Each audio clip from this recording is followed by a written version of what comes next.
Good morning.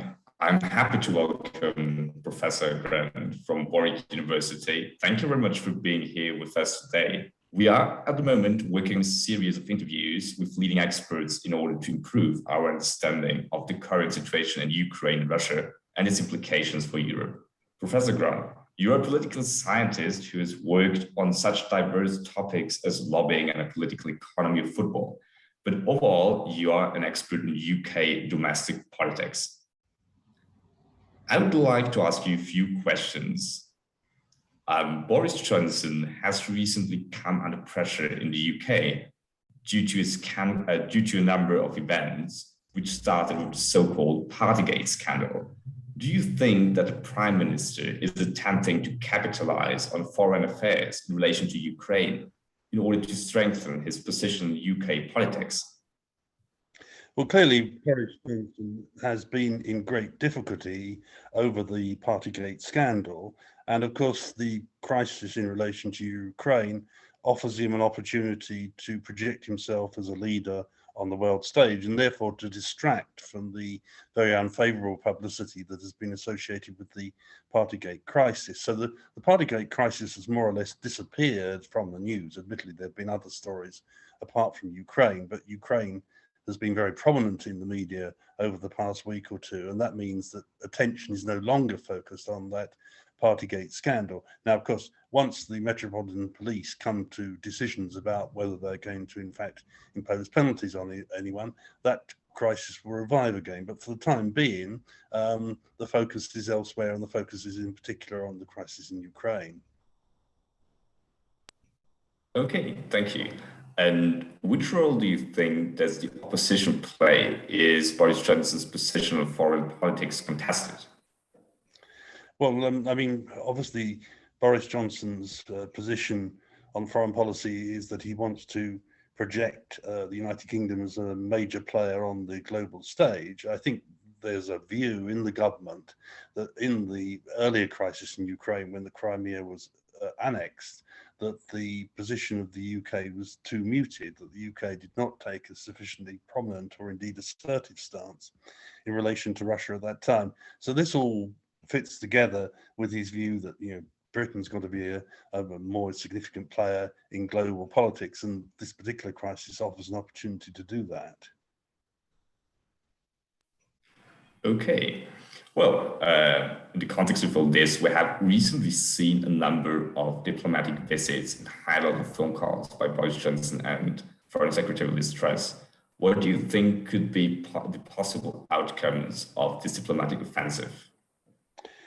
Well, of course, it's open to question whether, in fact, the diplomatic efforts of the UK of themselves are going to have much impact. You could argue in some ways that the visitors of the German Chancellor to Moscow and also the French President had perhaps more of an immediate effect in cooling tensions. I mean, Liz Truss was not treated with high regard when she went to Moscow for her visit. And indeed, of course, the media interpretation in the UK is that in part this is her on manoeuvres to position herself as the possible future leader of the Conservative Party rather than pursuing serious foreign policy objectives. I mean, she's certainly very good at creating photo opportunities which she can put onto Instagram. But of course, clearly, if the United Kingdom is going to engage with this particular crisis, then of course it does have to go and visit other places and talk to other leaders in trying to both forge unity among NATO member states, but also trying to find some sort of way forward with Russia. Thank you. To what extent do you think that the UK and US foreign policies regarding Ukraine and Russia converge? Well, I think they are very convergent. I mean, I think to put this into context, one has to realize that the UK and the United States have been very close for nearly 80 years now on foreign policy questions. I mean, there have been tensions from time to time, for example, on Vietnam, but in general, this has been a close relationship. Whether or not one can call it a special relationship is another matter.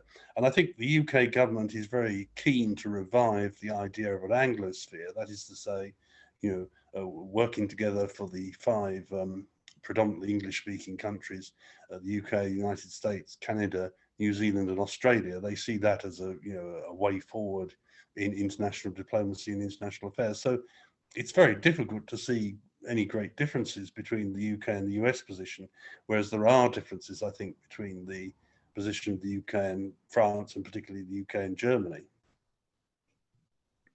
Yes, some surveys have claimed that UK, Poland, and Ukraine are currently acting as some kind of strategic triangle in an attempt to coordinate their foreign policies. Would you support such a statement? And what Well, I is your think there's opinion? something in that. I mean, I think from a UK point of view, in some ways, they are more concerned about the Baltic states than they are about Ukraine, and particularly about Estonia. Yesterday, there was a deployment of 850 British troops from Germany into Estonia with the associated military assets. So there is a lot of concern about the Baltic states. And of course, what one also has to bear in mind, if one looks at the UK, Poland, and the Ukraine, then only one of those countries is a member of the EU, that's Poland. And of course, Poland has had a lot of difficulties with the EU recently over the question of judicial independence, although those difficulties now appear to be easing, partly in the context of the crisis. So yeah, there is a kind of alignment between these three countries, but I wouldn't want to exaggerate its significance, because I think there's a very real concern about the Baltic states in the UK. And how do you assess this current development for the attempt of the EU to find common stance on foreign policies? Do you think the UK is somehow undermining this, or yeah?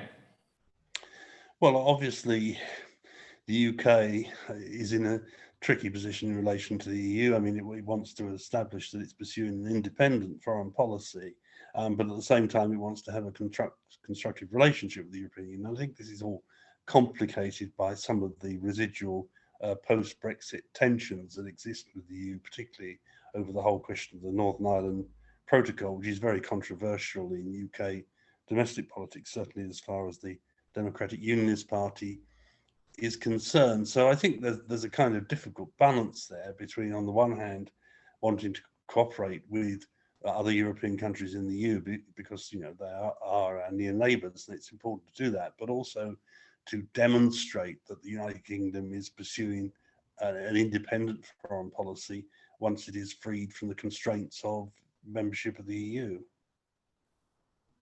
Oh, thank you very much. I would like to ask you one last question, since you are an expert on lobbying and you have previously mentioned the Baltic states. Do you think that the Baltic community is doing effective lobbying in regards to the UK position on foreign policies?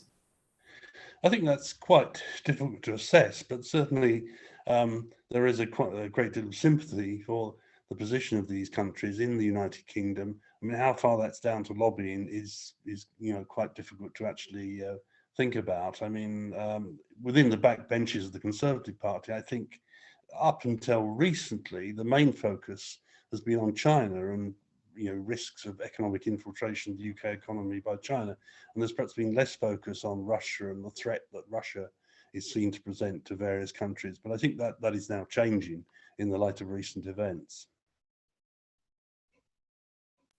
Well, thank you very much for having been today with us and for your interesting points of views on UK domestic affairs and the current crisis in Ukraine. Thank you.